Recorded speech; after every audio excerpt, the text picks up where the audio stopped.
এমন দুইটা সময় আছে যে দুইটা সময় আল্লাহ রাব্বুল আলামিনের কাছে শত কান্নাকাটি করলেও তওবা করলেও আল্লাহ তাআলা তওবা কবুল করেন না। দুইটা সময়। যখন আপনি সুস্থ স্বাভাবিক আছেন, গুনাহ করেছেন, জিনা করে ফেলেছেন, মদ খেয়ে ফেলেছেন, শরাব খেয়ে ফেলেছেন, এরপর আল্লাহর কাছে তওবা করছেন, মাফ চাচ্ছেন, ক্ষমা চাচ্ছেন, আল্লাহ অবশ্যই মাফ করবে। কিন্তু এমন দুইটা সময় আছে যেই দুইটা সময় আল্লাহ সুবহানাহু ওয়া তাআলার কাছে যদি আপনি তওবা করেন, আল্লাহ সুবহানাহু ওয়া তাআলা তওবা কবুল করেন না।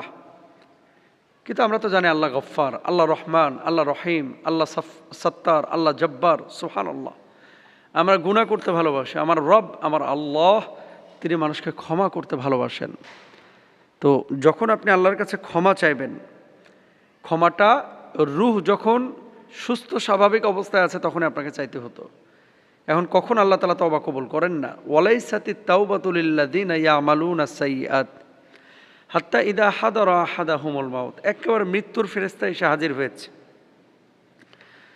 মৃত্যুর ফেরেশতা উপস্থিত হয়ে গেছে এবং মৃত্যুর বাস্তবতা চোখের সামনে স্পষ্ট হয়ে গেছে।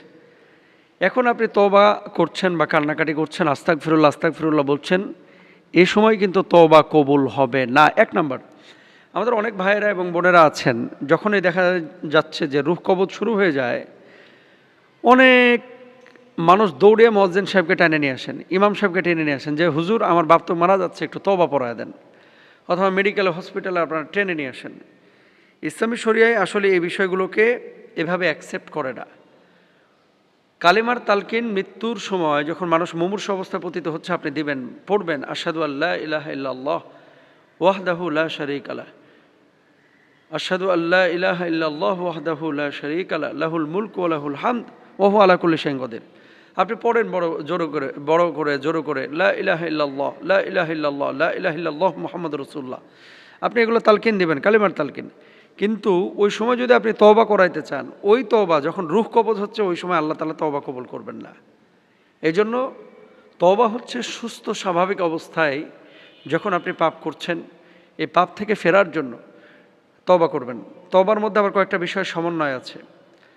অন্তরে লজ্জিত হওয়া, হৃদয়ে আকুলতা ব্যাকুলতা তৈরি করা এবং কান্নাকাটি করা, চোখের পানি ফেলা, এই পাপ আমি আর জীবনও করব না, এই জন্য দৃঢ় সংকল্পবদ্ধ হওয়া।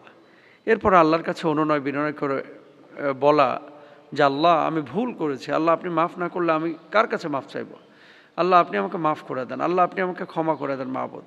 এভাবে বলা, যখন আপনি এভাবে বলবেন নিঃসন্দেহে আল্লাহ সুবহানাহু ওয়া তাআলা আপনাকে ক্ষমা করবেন ইনশাআল্লাহ। তাহলে মৃত্যুর মুহূর্তে তওবা গ্রহণ করা হয় না। আল্লাহ তাআলা বলেন যারা সারা জীবন পাপ করতে থাকে অথবা তাদের কারো মৃত্যু উপস্থিত হলে বলে এখন আমি তওবা করলাম, তাদের তওবা গ্রহণ করা হবে না। ফেরাউন যখন মারা যাচ্ছিল তখন বলছিল যে আমি মুসার আল্লাহর প্রতি ঈমান আনছি। এখন সমুদ্রের পানি তার গলার মধ্যে দিয়ে যাচ্ছে, লবণাক্ত পানি, যখন মারা যাচ্ছে তখন কি আর তওবা কবুল হয়? এই তওবা যদি মুসা আলাইহিস সালামকে মারার আগে অথবা আঘাত করার আগে এই যে পেছন দিয়ে যে ধাওয়া করেছিল এর আগে যদি তওবা করতো নিঃসন্দেহে আল্লাহ তওবা কবুল করতেন। তো এখন মরার সময় যখন সমুদ্রে ডুবে যাচ্ছে ওই সময় তওবা করলে তার কবুল হবে না। এজন্য ওই সময় তওবা আল্লাহ সুবহানাহু ওয়া তাআলা কবুল করেন না। দ্বিতীয় আরেকটা সময় যে সময় তওবা কারো কবুল হবে না, সূর্য পশ্চিম দিক থেকে উদিত হওয়ার পরে, অর্থাৎ কিয়ামতের বড় অন্যতম নিদর্শন কি?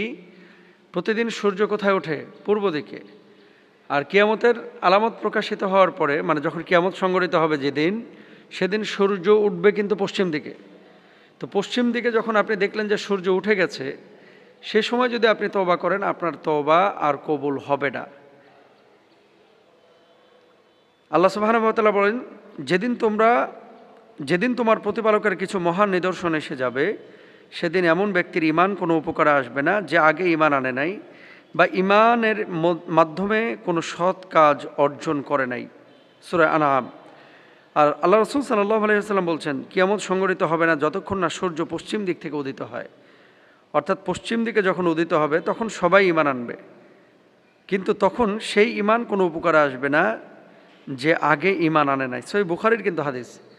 তাহলে সূর্য পশ্চিম দিকে উদিত হয়ে যাওয়ার পরে কেউ যদি ঈমান আনে সেই ঈমান কাজে লাগবে না, কেউ যদি তওবা করে সে তওবাও কোনো কাজে লাগবে না। তাহলে কি করতে হবে? দাঁত থাকতে দাঁতের মর্ম বুঝতে হবে।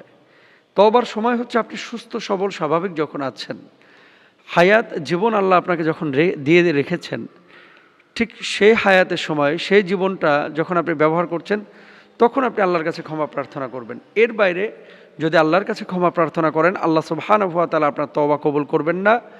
ওই দুইটা সময়, একটা হচ্ছে মৃত্যুর সময়, আর একটা হচ্ছে পশ্চিম দিকে সূর্য উদিত হয়ে যাওয়ার পরে যদি তওবা করেন।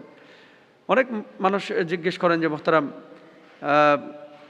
এত গুনাহ করেছে, আল্লাহ মাফ করবে কিনা? আপনি নিরাশ হবেন না, হতাশ হবেন না, আল্লাহ তাআলা নিঃসন্দেহে মাফ করবে। লা তাকনাতু মির রাহমাতিল্লাহ। যদি ডাকার মতো ডাকেন, তওবার মতো তওবা করেন, আল্লাহ ক্ষমা করবেন ইনশাআল্লাহ।